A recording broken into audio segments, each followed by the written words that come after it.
si pemiliknya mempunyai daya tarik yang sangat istimewa, energi pemikatnya sangat kuat.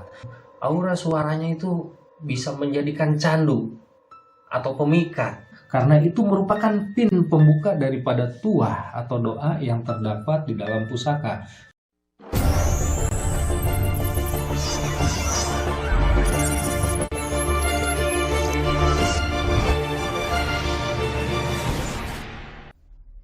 Assalamualaikum warahmatullahi wabarakatuh. Salam budaya, rahayu, sampurasun. Kembali lagi di channel Den Mas Pamor. Kalau bahasa Sundanya, back again to my channel. Oke. Tentunya kita masih mereview seputar pusaka-pusaka dan benda bertuah yang ada di Nusantara. Di video kali ini kita akan membahas sebuah pusaka koleksi saya pribadi yang insya Allah menurut pemahaman saya gitu, berdasarkan penelitian, ini sebuah pusaka yang sangat istimewa. Tentunya penasaran, namun sebelum kita review kupas tuntas pusaka apa, yang baru mampir, yang belum subscribe, dan untuk yang sudah subscribe ataupun belum subscribe, dirasa channel ini bermanfaat, silahkan di-share. Tentunya seperti itu, agar jadi edukasi dan pemahaman untuk semuanya. Oke, ini dia sebuah pusaka yang memiliki nama keris jalak nyucuk madu. Ini warongkonya Gayaman Solo, dan ini kayunya kayu gaharu, dan handle-nya ini jati. Nah, kita review keris jalak nyucuk madu. Sebelum kita review, tentunya kita uraikan dulu arti kata jalak nyucuk madu. Jalak seperti yang kita ketahui adalah hewan yang berbentuk burung yang secara bentuk, suara itu sangat indah. Itulah burung jalak. Nah, di sini nanti kita terangkan tentang makna filosofi yang ada di burung jalak. Karena burung jalak ini suaranya bagus dan sifatnya mituan. Mituan itu dalam artian ketika dirawat oleh si pemilik, dia akan berbakti. Dia akan tahu berterima kasih terhadap pemiliknya. Nah, itu burung jalak. Dan suaranya ketika dilatih, dia bisa membuat senang orang-orang di sekelilingnya. Itu. Nah, burung jalak juga ada filosofi terdalam bahwa burung jalak ini merupakan mata ranting yang ada di alam. Ketika burung jalak ini berdiam di suatu wilayah atau di suatu teritorial, dia tidak akan merugikan. Tidak akan merugikan terhadap habitat yang lain, justru memberikan manfaat. Itu makna sebuah burung jalak.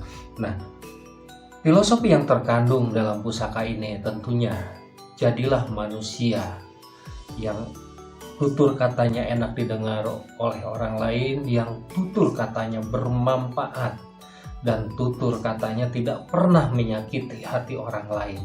Justru ketika dia berkata menjadi sebuah motivasi di dalam kehidupan orang lain. Makanya jadilah filosofi seekor burung jalak yang sangat bermanfaat. Dan di burung jalak ini juga mengajarkan bahwa ketika manusia mencari makan gitu ya, karena burung jalak ini merupakan burung yang pandai mencari makan tanpa merugikan orang lain. Itu dalam artian bahwa manusia itu diharapkan di saat mencari atau berkiprah dalam dunia usaha apapun, selalu menguntungkan untuk orang lain, menjadi mata ranting simbiosis mutualisme yang saling menguntungkan antara satu dengan yang lainnya. Itu makna yang terdalam sebuah filosofi yang ada di burung jalak. Dan burung jalak ini merupakan burung yang aura suaranya itu bisa menjadikan candu atau pemikat gitu kan ya. Jadilah manusia yang dimana dia berdiri, dimana dia singgah gitu ya, selalu dikangenin, selalu diharapkan kehadirannya. Nah, oke. Yang selanjutnya kita akan membabar dari ricikannya. Ciri ricikan keris jalak nyucup madu yaitu gandik polos atau gandik lugas gitu ya.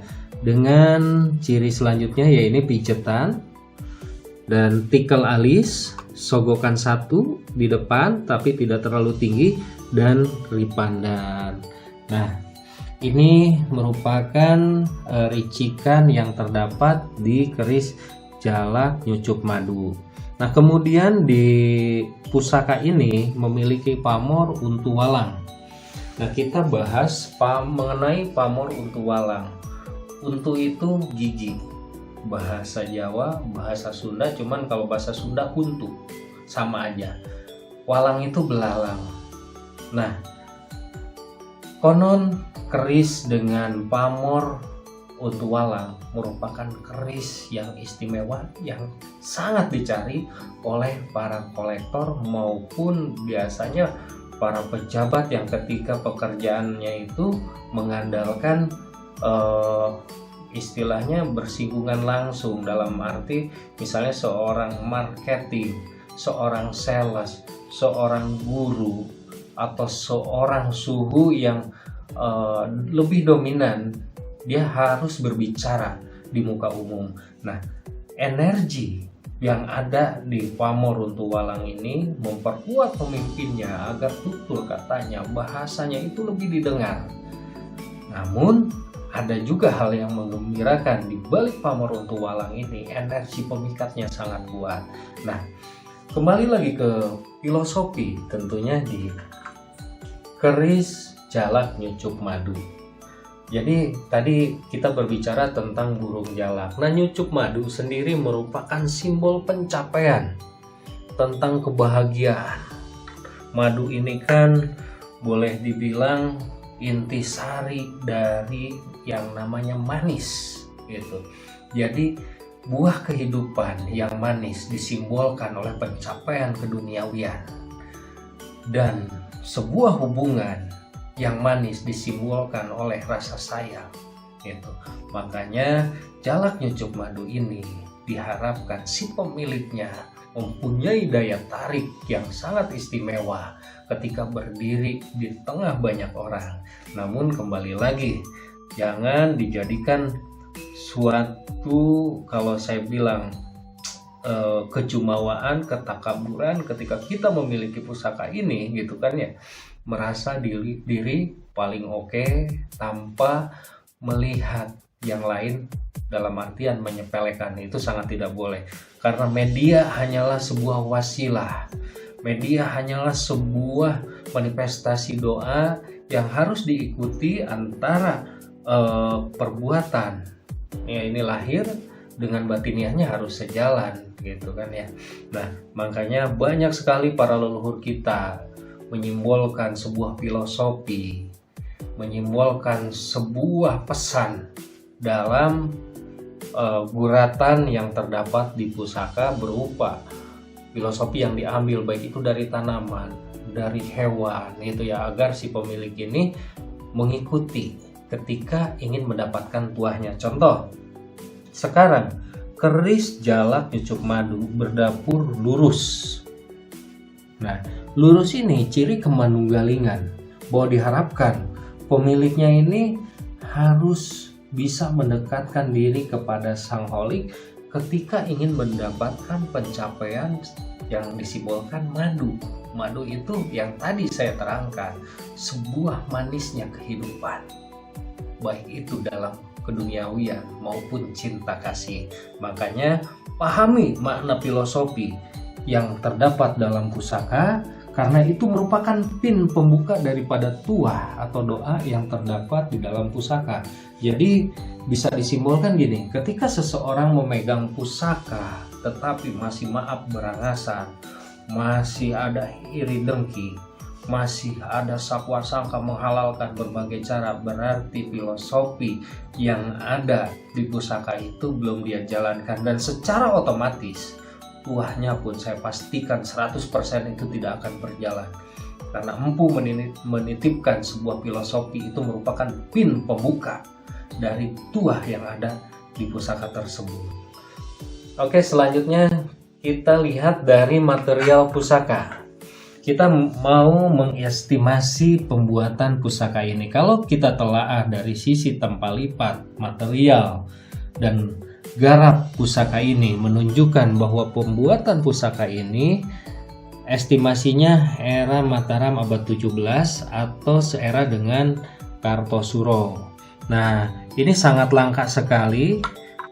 Dan kalau melihat dari sisi garap yang istimewa, bisa dipastikan bahwa empu yang membabar pusaka ini, yaitu empu dalam atau empu keraton atau empu kerajaan pada eranya itu. Dan tentunya ini merupakan keris persembahan atau pesanan seorang pembesar di eranya. Oke, sekian di video saya yang singkat ini, tetapi harapan saya semoga di video-video saya menjadikan suatu edukasi. Makanya bagi yang belum subscribe, dan yang sudah subscribe tolong di-share. Semoga menjadi edukasi untuk yang lainnya agar lebih peduli lagi terhadap peninggalan para leluhur. Wabillahi taufiq wal hidayah. Wassalamualaikum warahmatullahi wabarakatuh.